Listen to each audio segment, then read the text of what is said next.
Kumusta mga idol? Welcome back sa aking YouTube channel. Ayan. So meron naman akong ipapakita sa inyo mga idol na powered amplifier. Ayan. Okay, so shoutout sa may-ari ng brand na ito mga idol. And shoutout din sa nagpapagawa dito sa atin mga idol. So ito po ay DV Audio. Shoutout sa Endeavor Mini Sound. Ayan. So DV Audio mga idol, bali ito ay 4,000 na model. So ito yung unang labas ng DV Audio 4,000 dahil yung panel niya, ayan. So ano pa siya, CA model na panel yung ginagamit nila. So sa ngayon yung mga latest ng mga labas ng DV Audio 4000, iba na po yung panel nila. So bali customized na po ng DV Audio mismo. Pero yung mainboard ay same pa rin po yung ginagamit nila. Ayan o. So steeper side, ito po yung sa steeper nya. Ayan, so iba siya kung compare natin sa ibang mga brand ng amplifier. So iba yung ano nito, arrangement na pagkakagawa na kanyang steeper driver. Ayan. So wala siyang parang pakpak, no? Makikita natin sa ibang mga brand, no? Merong pakpak yung para separate yung module ng gate driver ng MOSFET. So dito puro naka onboard lahat. So lahat naman ng mga piyesa nito, mga components ay naka through hole na doon na mismo sa kanyang mainboard. Yan, so ito yung mga MOSFET. So 3 tires sa power supply, tapos 3 steeper din po yung mainboard na ginagamit. So 3 pairs per step yung MOSFET na ginagamit dito mga idol. So bali ito yung power transistor nya. Bilangin lang natin: 1, 2, 3, 4, 5, 6, 7, 8, 9, 10, 11, 12, 13, 14, 15, 16, 17, 18, 19, 20, 21, 22 pairs per side po yung gamit na power transistor. So MGL 21193 at saka 21194, no, complementary yung kanyang power transistor na ginagamit. Ayan. So dito, ito yung kanyang main amp mga idol. Ayan. So kung mapapansin niyo, so IC differential, so the same lang po yung design, no, halos the same lang compare natin sa ibang mga brand. Ano lang siya mga idol, yung arrangement medyo nagkaiba-iba, doon na lang nagkaiba. Okay, so silipin natin yung secondary output ng kanyang transformer. Ayan.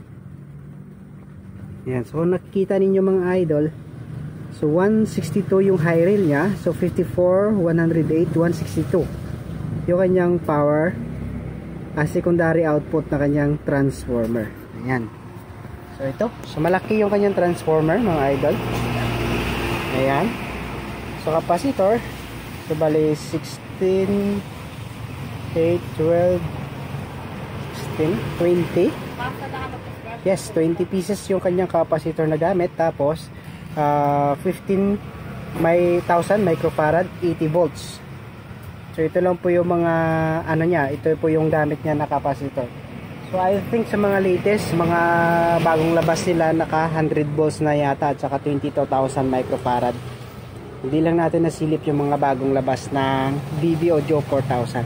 Ayan. Okay, so mahabang amplifier to mga idol. So titistingin natin.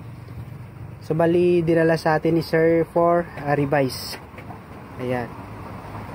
So isasaksak natin. So dinala ko lang yung kanyang plug kasi ano siya, industrial, so hindi siya pwede dito sa ating outlet. So mas malakas yung fan nito mga idol ha.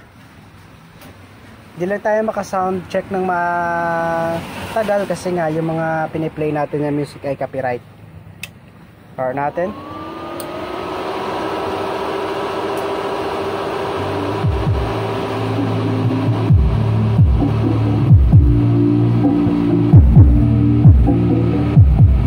Yan. So, malakas siya mga idol.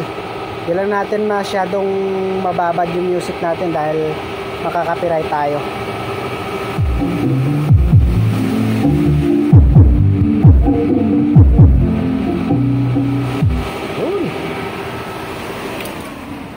So suwabe yung ano ng bato ng amplifier. mga idol, lalong lalo na ay nirevise natin, so mas lalong maihataw pa siya ng todo. So yan, so per panel soft start yan, so yan po yung design niya. So separate yung board ng kanyang volume control sa soft start. So okay siya, dahil pag nare-repair lang yung soft start lang din yung tatanggalin. So hindi na yon, maiiwan na yung board ng kanyang volume control saka mga ilaw dyan. And so meron siyang tawag dito, yan, filter. So same din yan sa mga Lexus na amplifier, meron silang ganito sa kanilang soft start filtering. Ayan. So bali yung pagkaka-design pala ng stepper nito mga idol, dito na side ay para sa kanyang second step. Yan. So dito naman, nandito na yung gate driver na kanyang first step. Dito siya. So nandyan siya. So syempre pag 4 stepper yung amplifier, meron pa siyang dyan, tatlo yung gate driver na circuit. So ayan, in-erase lang po yung value ng mga MOSFET na ginagamit saka yung diodes. So syempre para hindi magaya. So medyo mahirap kung yung nagre-repair, halimbawa pag nasira yung nagre-repair, walang idea kung anong MOSFET yung gagamitin. Pero mga idol, halos the same lang naman po yung mga MOSFETs na ginagamit.